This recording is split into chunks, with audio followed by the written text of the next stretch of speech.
You are listening to Proof Text, a Glossa House podcast exploring Scripture and all things related to it. New episodes are released daily.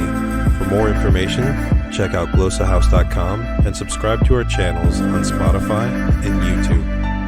Welcome and enjoy. Hello, I want to welcome you to GrammarPoint. This is Fred Long, and we're doing a deep dive into purpose clauses, or what I like to better call intentionality constructions, because not all purpose clauses or constructions are actually clauses. You have some prepositional phrases that can express the idea of goal or intention.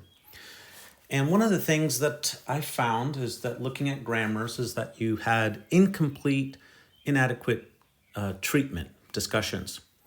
So one grammarian did note that on can be used with ina and opos, but what does it really mean? The grammarian did not help, and I'm not going to list who that person was, but I mean, it's a very prominent person. You'd know, probably recognize the name. But just inadequate treatment. Well, earlier in the 19th century, G.B. Weiner says that the presence of on indicates a purpose, the possibility of attaining which is still doubtful, or the attainment of which is viewed as depending on the circumstances. Now, Weiner is a great grammarian, really good. I mean, a lot of great insight there. So this is old, but still really, really good. He had great instincts. And let's look at an example. So examples of this include Mark 6:56, Luke 2:35, Acts 3:20, Acts 5:15, Acts 15:17, Romans 3:4. Most of these involve opos. Well, so in the next slide, I have up here Mark 6:56, which is a great verse because of its use of special constructions with on. So you can see the NASB translation. So wherever he entered into villages or cities or countryside villas, in the fields they were laying, or in the marketplaces, they set the weak, those being weak or sick, and they were exhorting him or calling out to him that they were actually coming close to him, well, imploring him that they might just touch the edge of his cloak. And as many as touched him were being cured.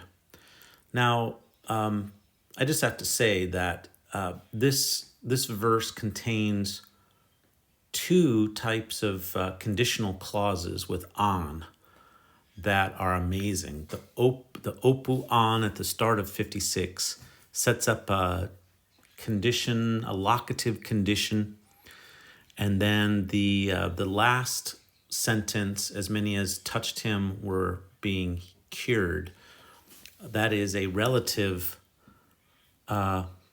conditional protasis marked for quantity, as many as, and both of these types of conditions are what are called past general conditions, which means that this was generally true. This is the kind of thing that was going on back then in these circumstances. So it's amazing construction.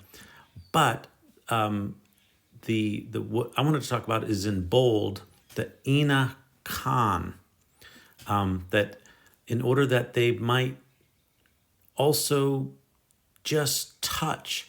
So there's a kai or ke connected to the on, and this is right next to the ina clause. Okay, so we're in a purpose construction, but this purpose construction is being qualified, additionally marked by way of this on, which is suggesting some conditionality, some possibility, the attainment of which is uncertain.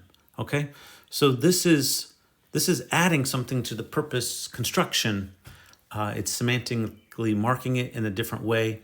And I think I do like how the NASB translate that.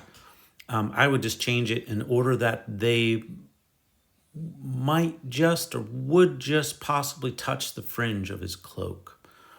But anyway, we're talking about purpose constructions. We're doing a deep dive, walking around them, and indeed on this little particle which indicates and construes potentiality or possibility or uncertainty of attainment can indeed be used with purpose constructions. I hope that helps. Interested in growing your ancient language skills but not sure where to start? Glossa House can help. From illustrated readers and short stories to lexicons and grammars, Glossa House offers a variety of resources for beginning, intermediate, and experienced ancient language learners. Head to glossahouse.com today. Glossa House, language resources for the global community.